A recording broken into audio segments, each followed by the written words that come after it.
Friends, last time हमने question number 6 का second part तक किया था। अब हम थर्ड पार्ट करेंगे क्वेश्चन नंबर 6 का ही। Discuss the continuity of f of x. Function दिया हुआ है एक्स कोस ऑफ 1/x, कब जब x 0 के इक्वल नहीं है, और 0 दिया हुआ है जब x किसके इक्वल है, 0 के, at x is equal to 0। मतलब हमें इस गिवन फंक्शन की कॉन्टिन्यूटी चेक करनी है at x is equal to 0। तो करते हैं। तो गिवन फंक्शन हमारा क्या है, f of x is equal to x cos of 1/x, x not equal to 0 and 0 कब जब x किसके इक्वल है, 0। तो हमें 0 पे कॉन्टिन्यूटी चेक करनी है। तो सबसे पहले x इज इक्वल टू 0 पे फंक्शन की वैल्यू एफ ऑफ 0 कितनी आएगी, जब x 0 है तो फंक्शन की वैल्यू कितनी है, 0, विच इज फाइनाइट एंड रियल।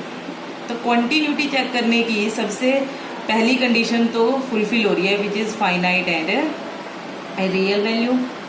तो फंक्शन की वैल्यू जिस पॉइंट पे कॉन्टिन्यूटी चेक करनी है उस पर फाइनाइट भी आ रही है, रियल भी आ रही है। तो उसके बाद हम क्या चेक करते होते हैं, left hand limit. Left hand limit x approaches to 0 negative. 0 negative का मतलब x 0 की तरफ अप्रोच कर रहा है लेफ्ट हैंड साइड से। इट मीन्स x की वैल्यू 0 नहीं है, बट 0 से छोटे पॉइंट्स हैं।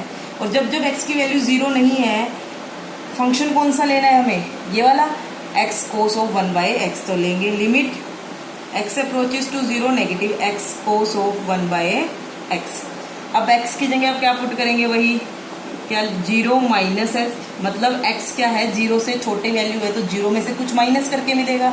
0 में से h को माइनस किया, कितना माइनस किया ये भी बताना है। Limit h approaches to 0 cos of 1/0 minus h। Now we will get limit h approaches to 0 minus h, ये बनेगा cos of 1/-h। Limit h approaches to 0 minus h, cos of minus angle हो cos का, तो वो minus का cos of minus x is equal to cos of x। तो मैं इसको लिख सकती हूँ cos 1/h, because cos of minus x equal to cos x। That's why we can write this. देखिए h की जगह 0 रखेंगे, यहाँ बनेगा कोस ऑफ 1/0, ये बना। कोस ऑफ 1/0 इज कोस इन्फिनिटी। हमें पता है कोस जो फंक्शन है उसकी वैल्यू -1 से 1 के बीच में ही लाई करती है। मतलब ये कोई ना कोई एक फाइनाइट वैल्यू ही होगी। ऐसा नहीं है कि ये इन्फिनिटी बन जाएगी, क्योंकि 0 इंटू इन्फिनिटी तो इनडिटर्मिनेंट फॉर्म बन जाएगी, जो मैथ में अभी तक डिफाइंड नहीं है। बट ये इनडिटर्मिनेंट फॉर्म नहीं बनेगी, क्यों, क्योंकि जो कोस फंक्शन होता है उसकी जो रेंज होती है हमें पता है -1 से 1 के बीच में होती है, क्लोज इंटरवल। तो इसकी जो वैल्यू आएगी कोई ना कोई फाइनाइट वैल्यू आएगी। जब उसकी 0 से मल्टीप्लाई करेंगे तो 0 इंटू फाइनाइट वैल्यू इज 0। मतलब हम कहेंगे 0 into some finite quantity between -1 and 1। तो यही आएगी इसकी वैल्यू, तो वो किसके इक्वल आएगी, 0। इट मीन्स हमारी लेफ्ट हैंड लिमिट तो क्या आ गई, 0। अब बात करते हैं राइट हैंड लिमिट की। Limit x approaches to 0 positive f of x। वही 0 पॉजिटिव को अप्रोच करने का मतलब 0 के इक्वल नहीं है, बट 0 की तरफ राइट साइड से क्या कर रहा है, approach, x cos of 1/x। फिर वही x की जगह हम पुट करेंगे 0 प्लस h। 0 प्लस h मतलब h cos of 1/h। Again जब यहाँ h की जगह 0 पुट करेंगे, 0 into some finite quantity between -1 and 1, तो वो क्या आ जाएगी, 0 into some finite quantity between -1 and 1। तो वो कितनी वैल्यू लेगा, 0, क्योंकि 0 की मल्टीप्लाई किसी फाइनाइट क्वांटिटी से करेंगे तो आंसर क्या आएगा, 0। देखिए at x is equal to 0, f of 0 equal आया लेफ्ट हैंड लिमिट के, और वो फर्दर इक्वल आया राइट हैंड लिमिट के। तो इट इम्प्लाइज जो एफ ऑफ x है that is continuous at x is equal to 0। तो ये फंक्शन क्या हो गया, कॉन्टिन्यूअस हो गया। इसमें मेन जो पॉइंट है याद रखने वाला वो क्या है, समझने वाला कह सकते हो आप, कि 0 इंटू जब कोस ऑफ 1/0 कोस इन्फिनिटी बनता है तो कुछ बच्चे सोचते हैं कि इसकी वैल्यू इन्फिनिटी बनेगी। नहीं, कोस इन्फिनिटी भी कोई ना कोई फाइनाइट वैल्यू लेगा -1 से 1 के बीच में, बिकॉज कोस फंक्शन की रेंज ही यही होती है। तो इसलिए इसका आंसर क्या आएगा, 0। तो इस तरह से आप ये क्वेश्चन करोगे। देखिए next question, discuss continuity of f of x mod sine x by x if x not equal to 0 and 1 x is equal to 0 at x is equal to 0। 0 पे हमें इस गिवन फंक्शन की continuity check करनी है। देखिए तो given function क्या है हमारे पास, f of x is equal to mod sine x by x जब एक्स 0 के इक्वल नहीं है और 1 जब एक्स किसके इक्वल है 0। अब मैं इसको फर्दर ब्रेक कर रही हूँ फंक्शन को, कैसे, देखिए मोड है, हमें पता है जब जब अंदर साइन के एंगल नेगेटिव होता है तब वो माइनस का साइन बाहर आ जाता है, ठीक है, लेकिन मोड की होने की वजह से वो भी पॉजिटिव हो जाएगा। जैसे हम करते थे मोड एक्स इक्वल है माइनस एक्स कब, जब एक्स 0 से छोटा है और एक्स जब एक्स 0 या 0 से बड़ा है। इट मीन्स क्या है, देखिए जब एक्स 0 से छोटा है मोड के होने की वजह से पॉजिटिव आंसर आना चाहिए, जब जब x 0 से छोटा है मैंने उसके आगे एक बार और नेगेटिव साइन लगा दिया तो क्या बन जाएगा, वो पॉजिटिव। सिमिलरली मैं यहाँ पे करूंगी, देखिए minus sine x by x कब, जब x 0 से छोटा है। देखिए जब जब x नेगेटिव होगा, यहाँ नेगेटिव होगा x, ठीक है, वो नेगेटिव साइन बाहर आ जाएगा तो माइनस माइनस क्या हो जाएगा, ऑटोमेटिक प्लस। ये मोड वाला भी यही काम करेगा और ये माइनस का साइन भी यही काम करेगा। और साइन एक्स बाई एक्स होगा कब, जब एक्स 0 से बड़ा है, और खुद 0 पे तो इन्होंने अलग से डिफाइन ही किया ही हुआ है फंक्शन, क्या होगा 1 जब एक्स किसके इक्वल है 0 के। देखिए तो हमने इस फंक्शन को 3 हिस्सों में ब्रेक कर लिया, एक्स लेस देन 0 के लिए, एक्स ग्रेटर देन 0 के लिए और एक्स इज इक्वल टू 0 के लिए इन्होंने अलग से दिया हुआ है, ठीक है। मैं रिपीट कर रही हूँ, जब जब एक्स 0 से छोटा होगा मतलब नेगेटिव होगा यहाँ पे, तो ये माइनस का साइन बाहर आएगा और मोड क्या कर देगा उसको, पॉजिटिव।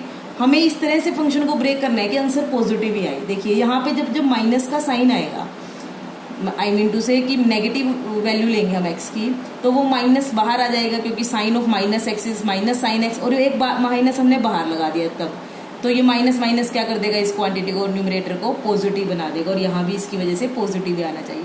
और जब एक्स 0 से बड़ा है पॉजिटिव है तो ये ऑटोमेटिक पॉजिटिव ही आएगा, तो मोड लगाने की या कुछ और करने की जरूरत ही नहीं है। तो इस तरह से फंक्शन ब्रेक हो गया। अब 0 पे कॉन्टिन्यूटी चेक करनी है तो सबसे पहले तो हम x इज इक्वल टू 0 पे फंक्शन की क्या निकालेंगे, वैल्यू एफ ऑफ 0 कितना है 1, which is finite and real, लिख लेना आप। उसके बाद left hand limit x approaches to 0 negative f of x, limit x approaches to 0 negative. 0 negative का मतलब 0 की तरफ अप्रोच करना लेफ्ट हैंड साइड से, मीन्स 0 से छोटे पॉइंट होते हुए। 0 से छोटा जब भी होगा x तब हमें फंक्शन कौन सा लेना है, ऊपर वाला, मतलब minus of sine x by x. अब x की जगह भाई 0 minus h, 0 minus h is minus h, put करेंगे limit h approaches to 0 sine of 0 minus h by 0 minus h. 0 minus h का मतलब क्या होता है, माइनस एच ही होता है, minus sine of minus h by minus h, ये माइनस बाहर आ जाएगा, limit h approaches to 0, minus बाहर आएगा तो प्लस बन जाएगा, sine h by minus h, ठीक है।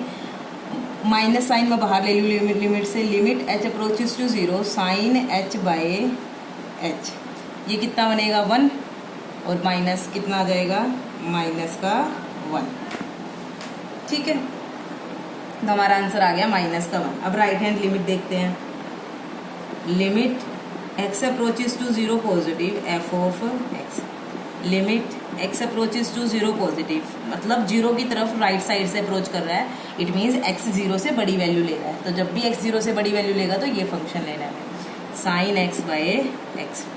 अब x की जगह क्या पुट करेंगे, 0 प्लस एच, और 0 प्लस एच का मतलब खुद क्या होता है h, तो ये बनेगा limit h approaches to 0 sine h by h, that is equal to 1। तो देखिए हमारी जो फंक्शन की वैल्यू है वो कितनी आई है 1, और जो लेफ्ट हैंड लिमिट आई है 0 पे वो दैट इज -1, और राइट हैंड लिमिट कितनी आई है 1, मतलब फंक्शन की तीनों वैल्यूज इक्वल नहीं है। 0 पे फंक्शन की वैल्यू, लेफ्ट हैंड लिमिट और राइट हैंड लिमिट इक्वल नहीं है, तो फंक्शन इज डिसकॉन्टिन्यूअस। हम लिखेंगे as f of 0 not equal to left hand limit and not equal to right hand limit. It implies f is discontinuous at x is equal to, बस इसमें ये चीज ध्यान रखना, जब भी मॉड्यूलस फंक्शन हो, मोड एक्स हो, तो हम उसको ब्रेक करेंगे नेगेटिव क्वांटिटी के लिए अलग और पॉजिटिव के लिए अलग। जैसे हमने यहाँ मोड साइन एक्स को किया, इंपॉर्टेंट क्वेश्चन है ये, माइंड में रखना कि जब जब मोड साइन एक्स होगा तो हम क्या करेंगे, minus sine x by x जब एक्स 0 से छोटा है, और sign x by x x 0 से बड़ा है। हम मतलब हमने सिर्फ ऊपर वाले मॉड्यूलस फंक्शन को ब्रेक किया है 2 फंक्शन में।